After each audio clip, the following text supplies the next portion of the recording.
C'est un vendredi particulier puisqu'il est le dernier jour de la semaine ouvrable et le premier de tout le mois de décembre qui est le dernier mois de l'année 2023. Bienvenue à tous et à chacun. Voici donc l'essentiel en titre de ce grand format de l'actualité de cette semaine.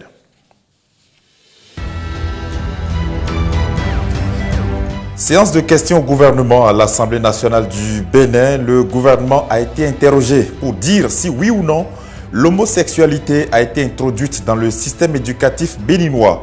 Une question adressée par le député Noureno Tchadé. Pour lui répondre, l'exécutif a dépêché 2 émissaires en charge de l'école au Bénin, tant au primaire qu'au secondaire. Pour l'année 2024, il y aura plus de routes et d'infrastructures mobilières au Bénin. Et pour y arriver, un budget de plus de 410 milliards est élaboré pour le compte du ministère du Cadre de vie et des Transports en charge du développement durable. Le ministre José Didier Tonato a dévoilé aux députés les différents projets prévus dans ce sens ce mercredi. Vous l'entendrez dans cette édition. En France, les parlementaires ont connu des séances de questions au gouvernement cette semaine. Entre autres préoccupations, la question des déserts médicaux. Une question posée par le député socialiste Guillaume Garot à laquelle a répondu le ministre de la Santé Aurélien Rousseau. Vous les entendrez dans un instant.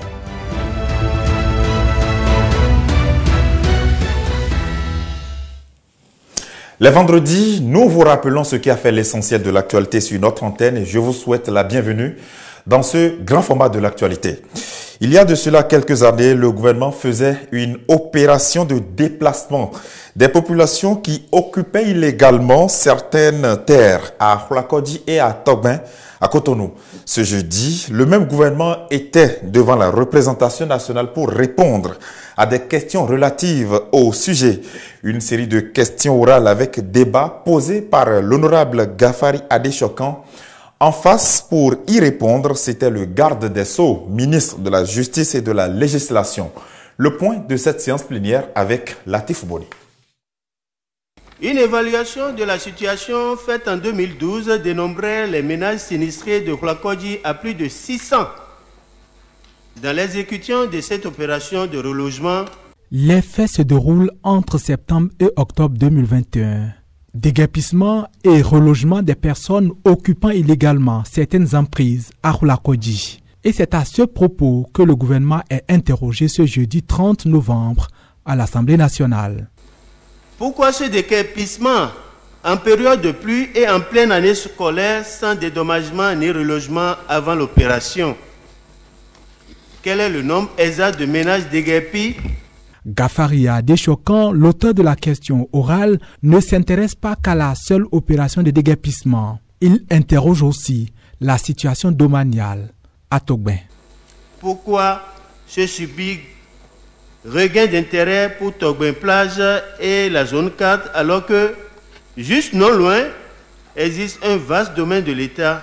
Sur le sujet des déguerpissements à Hulakodi, le gouvernement, par le biais de son ministre chargé des relations avec les institutions, répond avec des nuances. Dans le cas de Hulakodi, chaque personne ou ménage déplacé a reçu 3 différents types de compensation. En nature, une portion de terre de 200 mètres carrés. En numéraire, un montant de francs CFA 5 millions. Au plan juridique, un acte d'occupation individuelle et donc un titre. Aux réponses gouvernementales à ces questions, l'auteur va réagir et le débat va s'en suivre. Débat tranché avec d'un côté l'insatisfaction qui vire à l'inquisition, de l'autre l'explication, la satisfaction qui fait place à l'encouragement à aller plus loin dans des efforts d'assainissement du cadre de vie. Cet acte est cruel, inhumain, dégradant. La population Hula et Houela de Cotonou ne méritent pas cela. Ils ont beaucoup rendu service à la nation. Qu'est-ce qui justifie cet empressement du gouvernement à détruire vaille que vaille la cité Hula de Cotonou si jusqu'à ce jour, rien n'a été fait pour occuper l'espace? Quelqu'un qui vit dans la précarité, à qui vous allez remettre 5 millions pour pouvoir aller construire un abri sur le site que vous lui avez affecté, vous ne pouvez pas vous attendre à autre chose que de le voir dépenser cet argent pour d'autres fins et continuer par vivre à la belle étoile. Et c'est le cas en ce moment. Notre capitale est en train de changer de visage. C'est à notre honneur, ça fait la fierté de ceux qui nous visitent. Demain, personne ne viendra reloger ceux qui étaient à côté de la clôture de l'aéroport. Si on leur dit autre chose, c'est faux. Les 200 mètres carrés octroyés à chaque famille, les 5 millions de francs CFA et un acte de propriété ont suivi l'opération qui a été conduite. C'est à saluer. L'État n'était pas obligé de le faire, mais ils l'ont fait. Ceci s'inscrit bien dans la logique du redressement social prôné par le gouvernement de la rupture. De ce débat, le gouvernement a défendu le droit de faire prévaloir l'humanité et le devoir de laisser aux lois et aux droits de propriété la force qui leur sont dues, avant d'assurer tout de même avoir pris bonne note des différentes positions. La question est de savoir si le gouvernement n'a pas l'obligation d'être ambitieux pour notre pays. La question est de savoir si le gouvernement n'est pas garant de l'application des lois, du respect de la loi et de ce que force doit être donnée à la loi. La question orale sur les déguerpissements de Khoulakodji et de Togben aura été un retour sur la difficile gestion des déguerpissements et des relogements au Bénin, avec en toile de fond le rapport des populations avec l'autorité de l'État. Beaucoup d'autres lois qui protègent les zones humides. Voyons cette interrogation à présent. L'homosexualité a-t-elle vraiment été introduite dans les programmes scolaires béninois? Voilà en substance la question orale avec débat à laquelle le gouvernement a également répondu ce jeudi au Parlement. La question était l'œuvre de l'honorable Nourenou Tchadé avec comme interlocuteur en face 2 représentants du gouvernement tels que les ministres Salimou Karimou en charge des enseignements maternels et primaires, en charge des enseignements maternels et primaires, et Kwaro Yves Chabi des enseignements secondaires, techniques et de la formation professionnelle. Qu'ont-ils répondu aux députés? Latif Mouni nous dit tout. Concernant Togbenako, zone 4, je voudrais dire... La question était au départ une question d'actualité. Elle a été transformée en question orale avec débat. S'intéressant aux rumeurs sur l'instauration de l'homosexualité dans le système éducatif, la question émane de Nourenou Tchadé. L'enseignement sur l'homosexualité est-il introduit dans le programme scolaire dans notre pays? Le ministre Salman Karimou porte les réponses du gouvernement aux différentes parties de la question posée. Il rappelle d'abord l'origine très lointaine du programme d'infusion des savoirs sur la santé sexuelle. Je parle bien du 12 novembre 2015, le gouvernement d'alors a fait le choix d'introduire l'éducation à la santé sexuelle dans les curricula, sans modifier l'existant. L'expérience en cours au Bénin, s'agissant de l'éducation à la santé sexuelle, n'a rien à voir avec l'enseignement sur l'homosexualité. Les réponses du gouvernement ont visiblement convaincu Nourenou Tchadé, qui a appelé l'exécutif à aller plus loin en exerçant par exemple plus de contrôle sur les programmes des médias audiovisuels. Je suis entièrement convaincu. Convaincu par la réponse qu'il a donnée à la représentation nationale pour dire que à nos apprenants, il est enseigné la santé sexuelle et non l'homosexualité. Parce que moi-même, je ne peux pas dire ce que je ne sais pas. Mes recherches ne m'ont pas permis de découvrir autre chose que ce que vous avez dit. Que les diffusions des programmes antisociaux, des programmes de perversité que les gens diffusent à travers les télés à nos enfants, que le gouvernement fasse en sorte qu'un contrôle se fasse. Tout comme l'auteur de la question, c'est un vent de satisfaction qui a plané sur l'hémicycle. Les élus se sont succédés pour saluer des réponses qui mettent un terme aux rumeurs. Je vais éviter des redites. Je sais que vous ne serez pas d'avis avec la question parce que vous êtes un grand croyant. Quand on a suivi votre dernier discours sur le rapport d'activité, donc j'imagine bien que vous n'êtes pas de ces avis-là. Merci.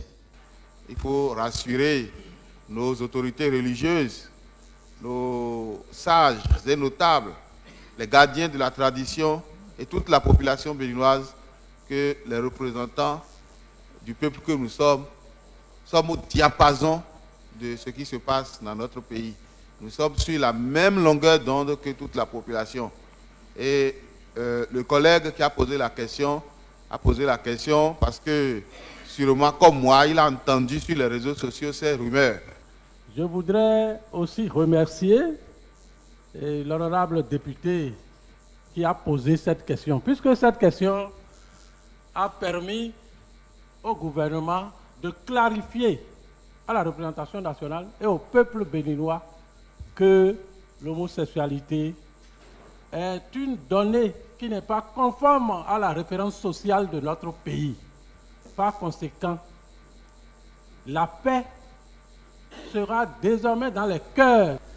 Et ma satisfaction est vraiment très grande de constater que l'ensemble de la représentation nationale a réellement compris qu'il s'agit d'une rumeur qui n'est pas du tout fondée. Et s'il y a quelque part des doutes encore, je crois que les documents sont là et sont suffisamment clairs. On pourra toujours les visiter pour voir s'il y a des problèmes de part et d'autre. Le gouvernement, tout en travaillant pour le bien-être, a beaucoup d'égards pour certaines valeurs qui définissent notre pays. C'est au nom de ces valeurs que Salman Karimou a salué le déroulement des échanges sur la question posée par Nourenou Achadé.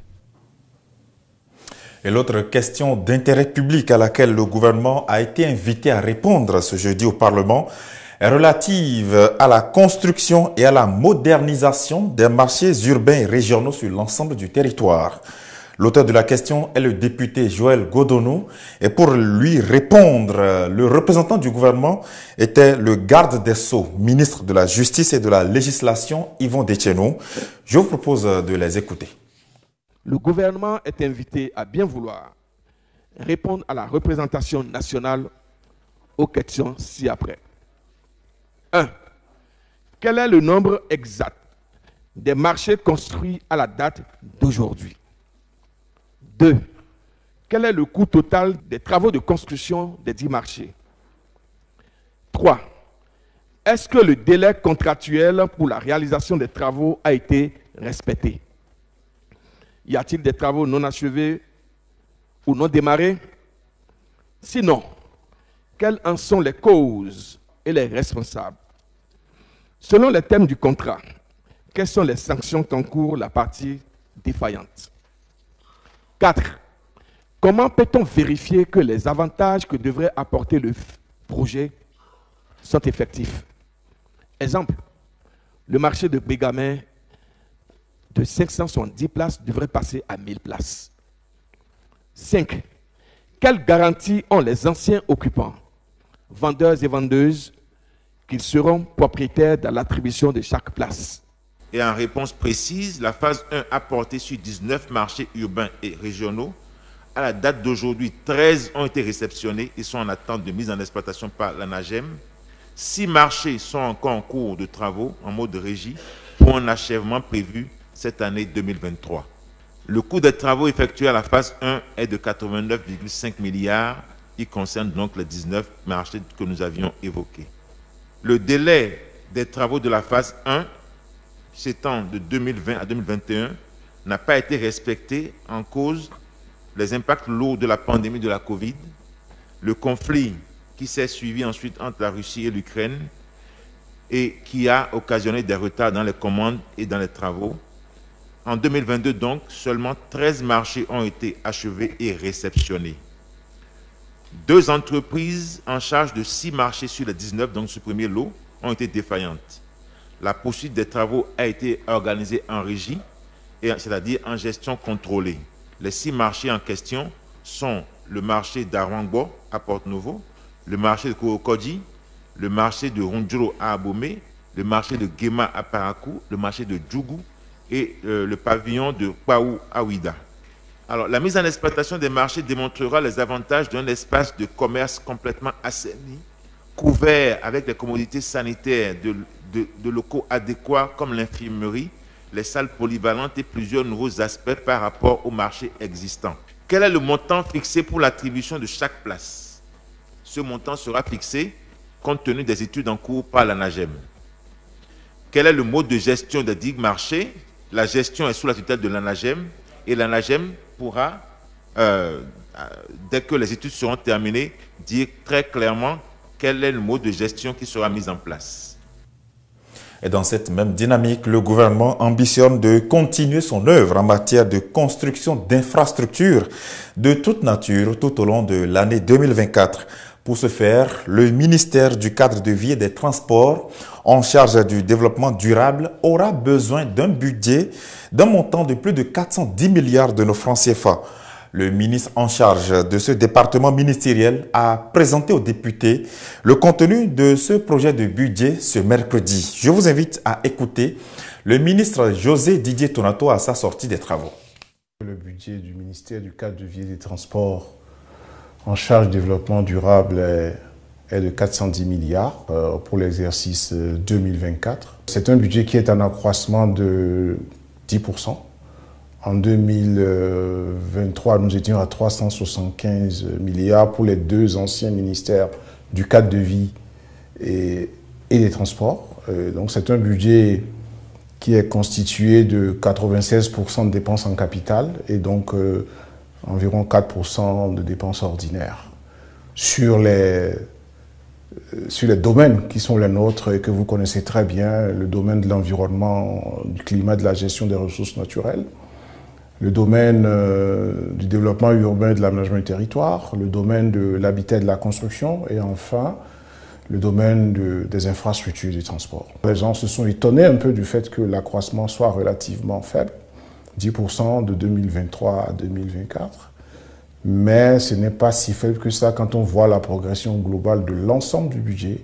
Je pense que le secteur du cadre de vie et des transports reste quand même l'un des secteurs prioritaires du programme d'action du gouvernement et donc la chasse gardée du président de la République lui-même sur les choses qu'il faut faire pour assurer l'équipement infrastructurel de notre pays. Les députés ont d'abord apprécié l'ampleur du travail fait, la suite dans les idées, dans la mise en œuvre du PAG depuis le PAG 1. Le fait que notre pays est en train aujourd'hui de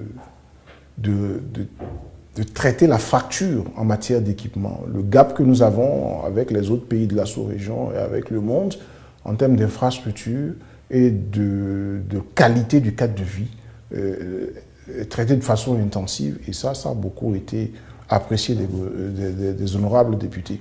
Chacun dans les secteurs différents avait des préoccupations particulières. Est-ce que la route qui désenclave mon secteur a été prise en compte, ainsi de suite, c'est normal. Et là, j'ai bien rappelé que nous sommes bien axés sur la stratégie 7 qui est le développement équilibré de l'espace national. Parce que le cahier des charges que nous avons reçu du chef de l'État, c'est que les 77 chefs-lieux de communes du Bénin en 2026 soient totalement connectés par une voie bitumée. Autre volet de l'actualité, l'école des formations des professions judiciaires est désormais en partenariat avec l'Assemblée nationale du Bénin. Un protocole d'accord a été signé dans ce sens ce mardi à la salle polyvalente de l'institution. Cet accord vise à renforcer les capacités des députés, mais également du personnel parlementaire. La cérémonie a été présidée par le premier vice-président de l'Assemblée nationale, en la personne de Barthélémy Cassa. Le point avec Vanoli Olibé et Marc Eriola.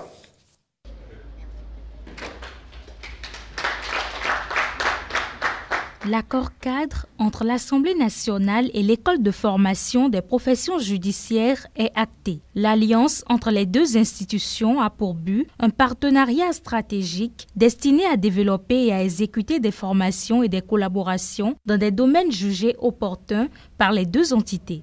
L'accord cadre permettra à l'UFPJ de diversifier davantage son offre de formation en intégrant des thématiques nouvelles en lien avec le mandat parlementaire. Je demeure convaincu que cet accord, qui inscrit résolument notre coopération dans une dynamique porteuse d'action et d'ambition durable, contribuera fortement au renforcement des capacités des députés à l'Assemblée nationale et des personnels du Parlement, notamment du secrétariat général administratif de l'Assemblée nationale. L'autre raison de ce partenariat réside dans la mission de l'Assemblée nationale de renforcer les capacités des députés à l'Assemblée nationale et des personnels du Parlement. La large gamme de prestations et le réseau de l'école de formation des professions judiciaires seront désormais à la portée de l'institution parlementaire, non pas pour la satisfaction des ambitions individuelles de quelques-uns, mais pour le renforcement du processus démocratique dans notre pays. Le président de l'Assemblée nationale me charge de vous faire part du plaisir qu'il a eu à suivre le processus qui a abouti à la présente cérémonie de signature, qui a bénéficié notamment de votre touche personnelle. Nous espérons que l'accord que nous venons de signer il y a quelques instants rapprochera davantage nos deux institutions. Le premier vice-président a promis s'investir en vue de l'organisation d'une série d'activités au profit des députés et du personnel de l'administration parlementaire dans les meilleurs délais. On a vu précédemment dans ce journal les images de la séance de questions au gouvernement qui s'est tenue ce jeudi à l'Assemblée nationale du Bénin. Eh bien, une séance de cette même nature a également eu lieu ce mardi en France. Le gouvernement français a été interrogé sur la question des déserts médicaux, une question posée par le député socialiste Guillaume Garot à laquelle a répondu le ministre de la Santé français Aurélien Rousseau. Suivez. 6 millions de Français sont sans médecin traitant, 9 millions de Français vivent dans un désert médical. Concrètement, c'est votre médecin qui part en retraite et qui n'est pas remplacé. Ce sont des mois et des mois pour avoir un rendez-vous chez le spécialiste et ce sont des listes entières de dentistes qui ne prennent plus de patients. C'est ça la réalité. Je vous le dis, notre santé ne peut pas dépendre de notre code postal. Monsieur le ministre de la Santé, la majorité, le gouvernement se refuse à cette régulation. Alors ce recours, de que choisir ? C'est simplement l'expression de l'incompréhension des Français devant l'incapacité du gouvernement à résister au corporatisme. Monsieur le ministre de la Santé, notre groupe de travail transpartisan a fait des propositions très précises sur les déserts médicaux pour sortir des politiques qui ne marchent pas. Monsieur le ministre, quand allez-vous accepter enfin d'y travailler ? Quand le président de la République décide dès 2018 de lever le numerus clausus et que nous formons aujourd'hui 10 000 médecins alors que nous en formions 3 500 dans les années 90, inaction quand, pour permettre de recruter et de fidéliser dans les hôpitaux, la Première ministre annonce fin août l'augmentation de 25% du travail des professionnels de santé à l'hôpital la nuit. Inaction quand 80% de la population de notre pays est couverte par une communauté professionnelle territoriale de santé. Inaction quand 2000 maisons de santé pluriprofessionnelles sont installées sur le territoire. Inaction encore quand les négociations conventionnelles avec pour premier objectif l'attractivité et l'installation des professionnels de santé a été posée par le gouvernement. Il n'y a pas d'inaction, monsieur le député, mais peut-être y a-t-il un débat sur la coercition. La coercition, en effet, celle que vous prenez, elle a été discutée à de nombreuses reprises dans cet hémicycle. Et en fait, je pense qu'il ne faut pas confondre l'inaction, la détermination qui est celle de ce gouvernement et de cette majorité, et la prestidigitation qui est manifestement plutôt votre orientation. Voilà, pour ce qui concerne les différents sujets parlementaires du Bénin et d'ailleurs. La seconde partie de ce magazine d'information, c'est la revue de presse.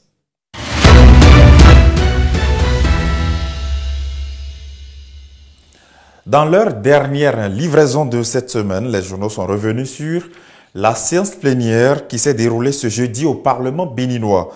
Le sujet ayant le plus retenu leur attention est celui relatif à la question posée sur l'instauration de l'homosexualité dans le système éducatif du Bénin. D'autres sujets sont également dans la revue de presse que nous présente Saturne Diosso. Mesdames, Messieurs, bonjour. L'homosexualité n'est pas introduite dans les programmes d'enseignement au Bénin. Face à la représentation nationale, le gouvernement a apporté des éléments de réponse à la question du député Nourenou Achadé qui voulait en avoir le cœur net. Ce vendredi, la plupart des journaux rendent compte de la question abordée en plénière hier. Question orale sur l'homosexualité dans le système éducatif. Le ministre Karimou dément, rectifie et rassure les députés, écrit le projecteur. Pour Fraternité, la réponse du gouvernement met fin à la polémique sur la supposée introduction de l'homosexualité dans le système éducatif. Le moins qu'on puisse retenir de la réponse du gouvernement, poursuit Fraternité, est qu'il n'y a pas d'enseignement de l'homosexualité dans le système éducatif au Bénin. Après la réponse donnée par le ministre Saliman Karimou, l'auteur de la question, le député Nourenou Achadé, s'est dit satisfait. Prétendu enseignement de l'homosexualité dans les écoles, le gouvernement apporte un démenti formel, titre l'événement précis. Le potentiel à propos pense que le gouvernement illumine les députés en vidant entièrement à l'Assemblée nationale la question de la supposée introduction de l'homosexualité dans le système éducatif au Bénin. Les conclusions tirées du débat confortent les clarifications du gouvernement, affiche le coopérant qui renchérit que l'instauration de l'homosexualité dans le système éducatif est formellement démentie. Les jours d'avant la plénière consacrée aux questions au gouvernement, les ministres continuaient de défiler en commission pour défendre leur projet de budget. Le potentiel revient sur le passage du ministre du Cadre de vie et des Transports. Pour le budget 2024, José Tonato défend plus de 410 milliards au Parlement. Pour le Cadre de vie et les Transports, Tonato défend 410 milliards de francs CFA, titre pour sa part Décryptage Info. Le coopérant rapporte aussi les chiffres présentés en travaux en commission budgétaire à l'Assemblée nationale. Le ministre Tonato présente son budget axé sur 5 grands programmes pour un montant de plus de 410 milliards de francs CFA. Autre sujet dans les journaux de ce vendredi 1er décembre, la célébration prochaine des Vodou Days. Le rendez-vous est pris pour les 9 et 10 janvier 2024.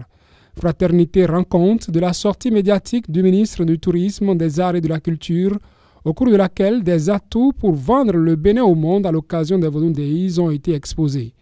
Sur les raisons qui fondent le choix de la ville de Ouida pour les Vodou Days, les arguments du ministre selon Fraternité sont que c'est à Ouida en 1992 que la fête du Vaudou a été décrétée et rendue officielle quelques années plus tard.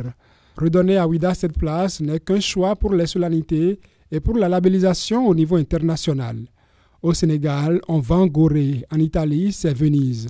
Dans Ouida donc, on va avoir la mémoire parce qu'elle a été la porte par laquelle le Bénin a subi le commerce de l'esclavage. Elle a été également la porte par laquelle le vaudou a été exporté à travers le commerce des esclaves et les vestiges de la traite négrière. Par le biais de l'esclavage, le vaudou s'est répandu dans le monde au travers de nombreux cultes, dixit Jean-Michel Abimbola, qui a aussi annoncé qu'un deuxième événement dédié au vaudou aura lieu en août. Il s'agit du Festival des Arts et Cultures Vaudou qui se tiendra à Porto Novo.